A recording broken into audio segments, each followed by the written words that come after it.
Hey guys, my name is Lakshay and I am a research analyst at Scalar Academy and I am a cybersecurity aspirant. So I am here to share my knowledge about types of cyber attacks that we see in our day-to-day lives and what are the cyber attacks that we have. So first of all, let's see the agenda for today. At first, I'm going to tell you about what are cyber attacks. So what exactly are cyber attacks and who does the cyber attacks. After that, I'm going to move on to history of cyber attacks. So I will talk about the greatest cyber attacks that are done in the history and what impact they had at that time. After that, I'm going to move to motivation behind the cyber attacks. So what motivates the hackers to hack into an account or hack into anyone's PC or hack into an organization? I'm going to tell you what can be the motivation behind that. And finally, I'm going to move on to the types of cyber attacks that are there and how they happen and how can you avoid them as well. Okay, so now let's start with our first topic. So what exactly are cyber attacks? So a cyber attack is an assault launched by cyber criminals using one or more computers against a single or multiple computers, or it can be multiple networks as well. A cyber attack can maliciously disable computers, it can steal data, or use a breached computer as a launch point for other attacks as well. Cyber criminals use a variety of methods. To name a few, I have malware, phishing, ransomware, denial of service, and there are other methods as well that I'm going to talk about later in the session. Okay, so let's start with our next topic, that is what are the history that are there behind cyber attacks. So the first one I have is in 1999 NASA had a cyber attack. So in 1999, 15-year-old James Jonathan, he was able to hack and shut down NASA's computers for 21 days. That's a big number, right? And around 1.7 million software were downloaded during the attack as well. Now that costed NASA around $41,000 for repairs at that time, and that was very huge. The next attack that is there is that's Estonia cyber attack that happened in 2007. So to be precise, in April 2007, Estonia witnessed what is thought to be the first cyber attack on an entire country. Now during which about 58 Estonian websites went offline, including websites of government, banks, and media outlets as well. Now this was also considered as the greatest cyber attacks in history. The third that I have is a cyber attack on Sony PlayStation. Now this is very interesting for you because everyone knows about Sony PlayStation. A cyber attack on Sony PlayStation was there in April 2011 that claimed the personal information of all 77 million users that were there in PlayStation at that time. Now that is also a big cyber attack that happened. After this, the next timeline that I have is 2014, where a cyber attack happened on Yahoo. So Yahoo also witnessed one of the biggest cyber attacks of the year when 500 million accounts were compromised. However, it was reported that basic information and passwords were only stolen, whereas bank information, account information was not stolen, and that was a relief to Yahoo. And that costed them a lot of money for this. Now the next thing that I have is WannaCry ransomware attack, and everyone is aware about ransomware attack and how it happens. So it was one of the biggest ransomware of all time that took place in 2017 when around 200,000 computers were affected in more than 150 countries. Now this outbreak had a massive impact across several industries and had a global cost of about 6 billion pounds. So as the year grows, our hacking grows as well. So after that, the last cyber attack that I have is the Marriott hotels. You must have heard about Marriott hotels and they are very famous. So a cyber attack was lurking in the shadows for quite a while when Marriott acquired the Starwood Hotels Group, and it did not come into the light until 2018. However, by then the attacker continued to have access to personal information of guests. An estimated 339 million guests have had their data compromised at that time. Now this led the UK's privacy watchdog to find the Marriott hotels of 18.4 million pounds. Now that was very massive that happened. Now we have some interesting facts about cyber attacks and how it happened and what was the timeline. Now let's see what motivates them, what motivates the hackers to get it. So in order to effectively against cyber attack, it is very important to understand the purpose and motivation behind all the attacks. Even though the methods and purposes of cyber attacks may vary, the major motivations can be categorized in these six types that I will tell you. The first one is very similar and most popular, that is for financial gain. So this is the most likely reason an organization gets attacked. Nearly three quarters of cyber attacks are essentially for financial gains, such as stealing money directly from financial account, stealing credit card information, causing data breaches, demanding ransom, and etc. Many companies went offline after refusing to pay the ransom and succumbed to the treat of blackmailers as well. So, yeah, this is very true and it happens a lot. The next is radical hackerism. Now, this is a term that you guys must not be aware about.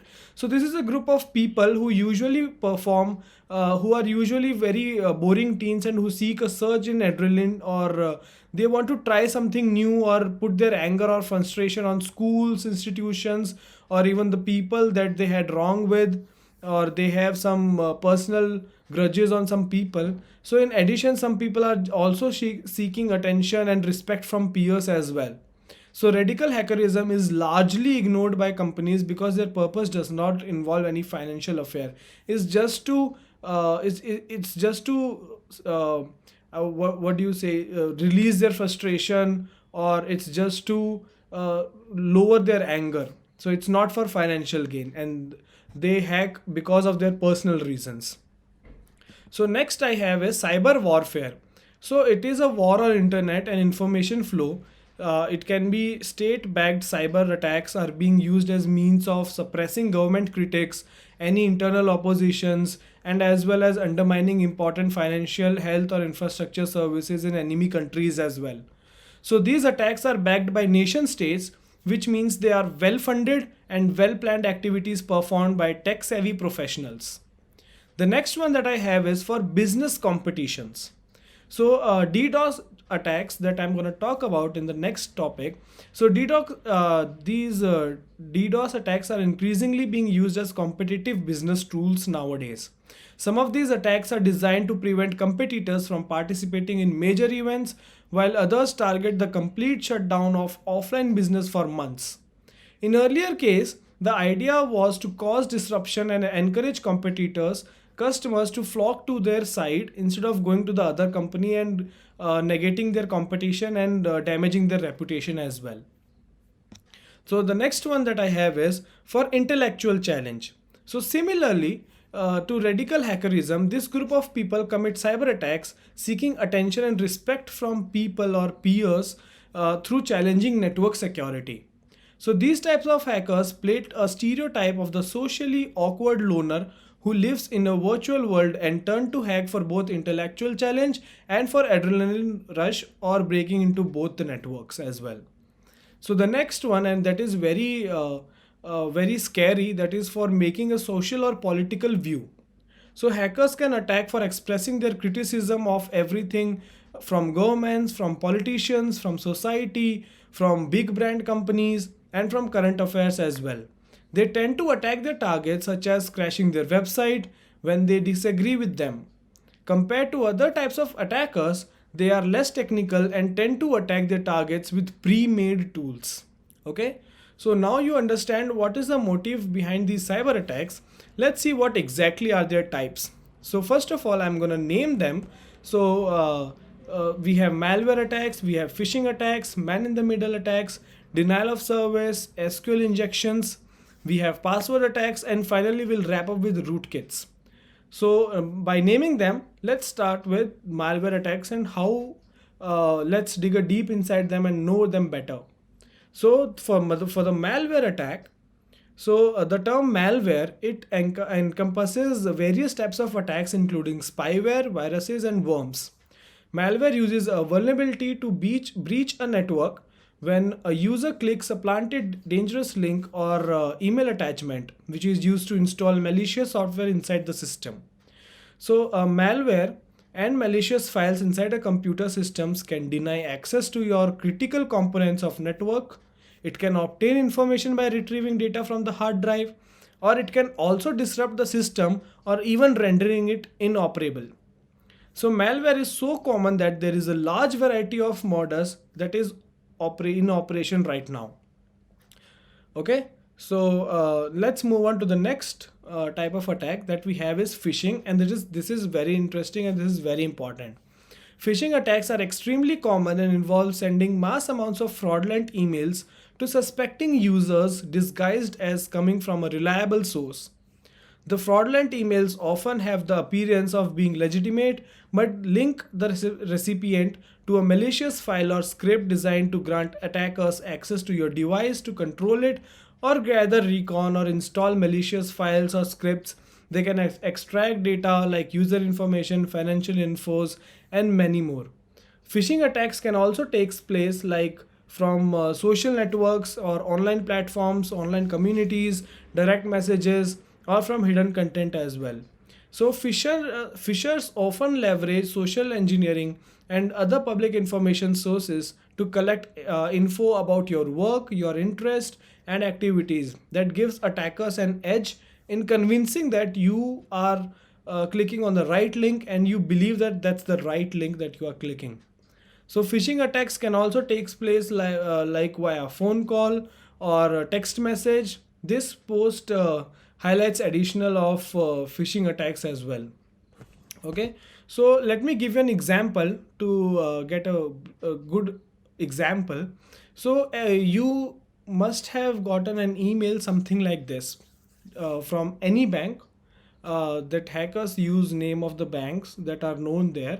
So like, dear customer, you have won 5 lakh rupees and if you want this money, click on the link below and give all your details. So in this scenario, what happens is when you see name of the bank, if you are into that bank and you see that banks are sending this message and you have actually won it, you will first of all click on the link. After that, when you go on the link, they will ask your personal information and all your account details as well. So as soon as you put your account details and everything, they will take out all the money that is there into your account. Okay, so that's how phishing works. So to protect from phishing, what I would suggest is first of all install some filters, spam filters or phishing filters that are there in the market that are very open source and free of cost. And second of all, do not click on the link. They can either send you some email attachments that you install on your system and then virus happens into it. Virus comes inside it and they will have all the information about your computer and what you are storing inside your computer as well. So that is also one thing.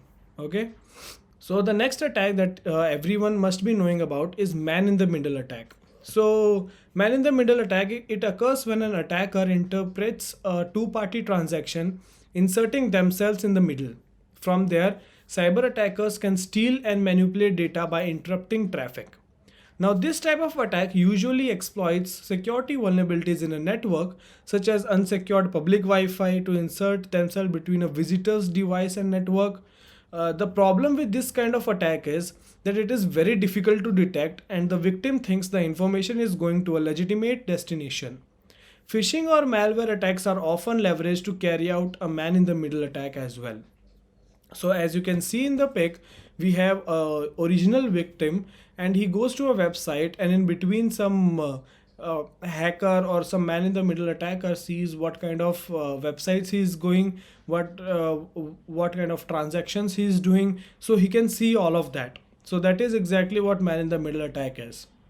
The next type I have is denial of service, DOS attack or DDoS attack, that is distributed denial of service.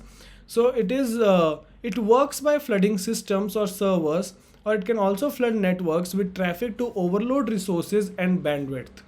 So this results in rendering the system unable to process and fulfill legitimate requests. In addition to denial of services, there are There is also distributed denial of service that is there in the pic as well, and it is mainly done using bots or botnets. So these are the systems that keep on sending requests to a website or to a system, and it blocks it. So whenever, as you can see in the pic, we have a bot master. Bot master is no one but a hacker. He creates many bots at a time, maybe hundred or thousands or ten thousands, and then he commands all the bots to go on a certain website. So what happens is when there are too many requests that is going to a website, that website hangs. And when some common user like you and me try to visit that website, so we will not be able to do that. So that's exactly what denial of service is and how websites are hacked. Okay.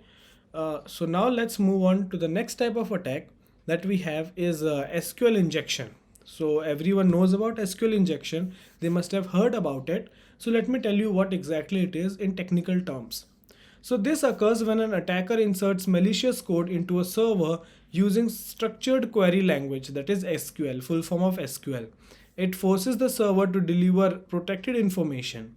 So this type of attack usually involves submitting malicious code into a unprotected website, comment or search box. So secure coding practices to protect you from cyber attacks, you must be doing all secured coding practices like prepared statements, parameterized queries, or effective SQL injections. You must always do that. So when your SQL command, as you can see in the pic, when a SQL command uses a parameter instead of inserting the values directly, it can allow the backend to run malicious queries. Moreover, the SQL interpreter uses the parameter only as a data without executing it as a code. So that's why you should always learn about SQL queries and how it works. So basically what you see in this pic is there is a malicious hacker. He goes to a website, and whenever you try to log in into it, you have a login ID and a login password. So there is a database for a website that it matches with. So what if you don't put the values, you put some SQL queries inside it. So that means here he is putting any username or any password and he is getting the admin access. So that's how SQL injection runs. We have to learn about SQL queries and how databases works.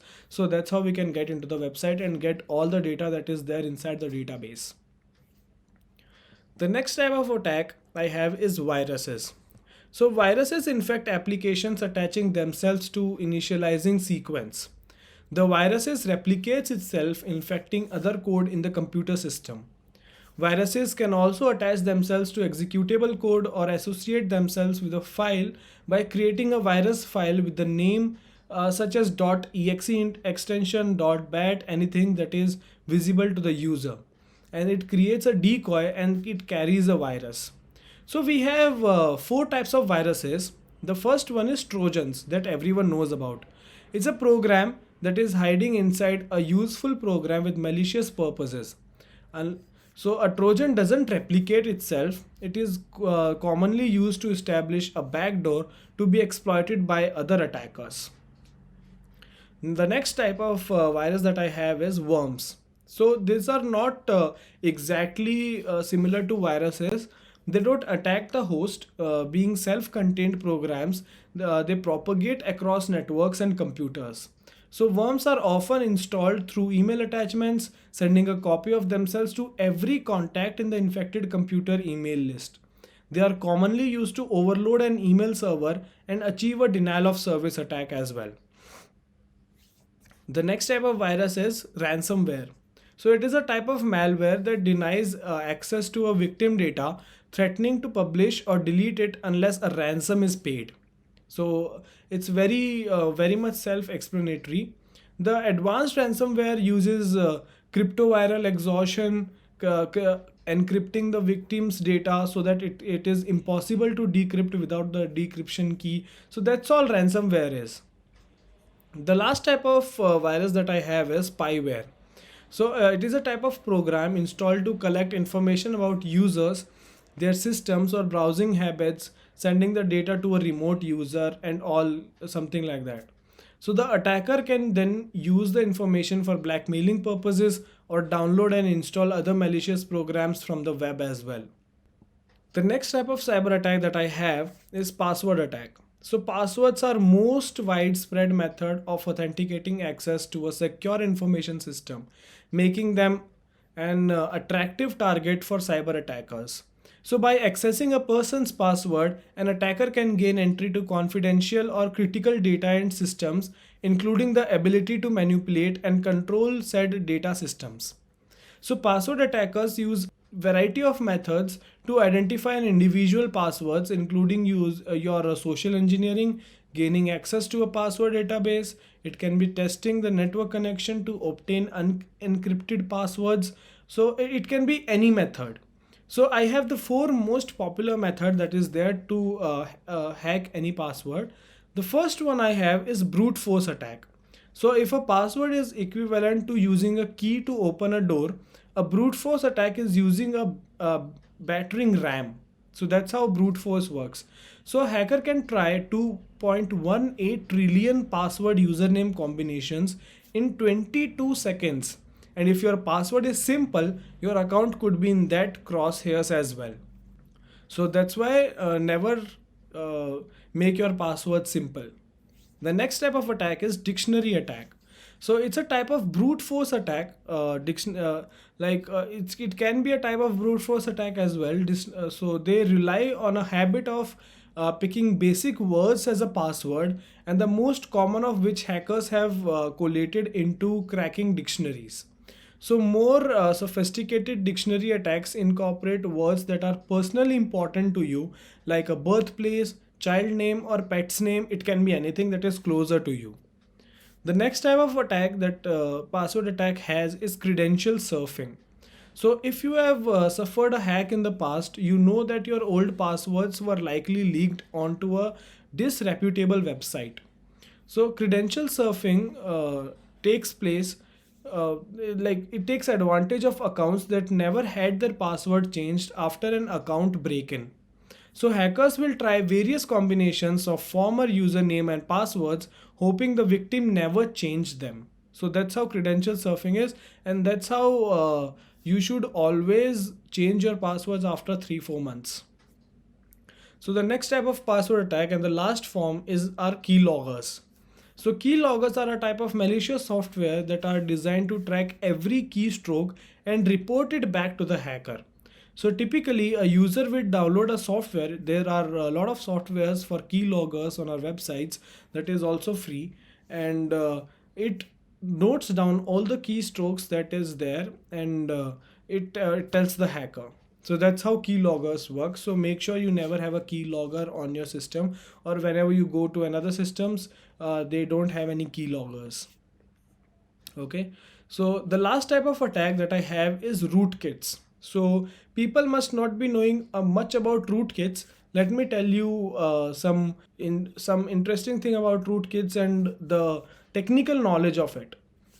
So rootkits are installed inside legitimate softwares, which then can gain remote control and administration level access over a system. The attacker then uses the rootkit to steal passwords, keys, credentials, and retrieve critical data. Since rootkits hide in some softwares, once you allow the program to make changes in your operating system, the rootkit installs itself in the system. It can be a system, host, network, server, it can be anything. If you allow a software that has a rootkit inside it, it will install itself. It should not need any access. And it also remains dormant until the attacker activates it, or it's triggered through a persistence mechanism. Rootkits are commonly spread through email attachments and downloads from insecure website as well. So make sure your websites are also the websites that you are visiting are always secured and good for you. So that's it about my side, guys. If you have any other types of cyber attacks that are there, put them in the comment section below and let us know which topic we can do next, and what else do you know, do you want to know about cybersecurity, so I can make more videos like this. Okay, that's it, and stay tuned for more videos. Thank you.